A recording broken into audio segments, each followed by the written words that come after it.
গতকাল সকালে অভিযুক্ত শুভম বিশ্বাসকে আদালতে নিয়ে আসে পুলিশ। তদন্তকারীদের দাবি, ঘটনার সঙ্গে জড়িত একাধিক গুরুত্বপূর্ণ তথ্য এখনো সামনে আসেনি। সেই কারণেই আদালতের কাছে পুলিশ হেফাজতের আবেদন জানানো হয়। শুনানির শেষে আদালত শুভম বিশ্বাসকে 3 দিনের পুলিশ হেফাজতে পাঠানোর নির্দেশ দেয়। তদন্তকারী সূত্রের খবর, জিজ্ঞাসাবাদের মাধ্যমে ঘটনার নেপথ্যে আরো কেউ জড়িত কিনা সেই বিষয়ে খোঁজ চালানো হবে।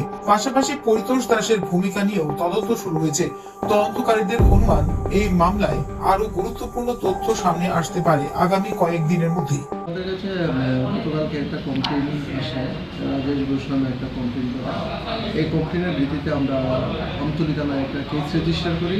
Case number 47/2026 under section 351 + 3, 308 + 5, 109 + 1, 352 3 + 5 BNS নামে আমরা মামলা নথিভুক্ত করি এবং আজকে 3 দিনের পুলিশ রিমান্ডে আমরা তাকে আদালতে প্রেরণ করছি। এই ঘটনাকে ঘিরে ইতিমধ্যে রাজনৈতিক ও সামাজিক মহলে শুরু হয়েছে জোর চর্চা।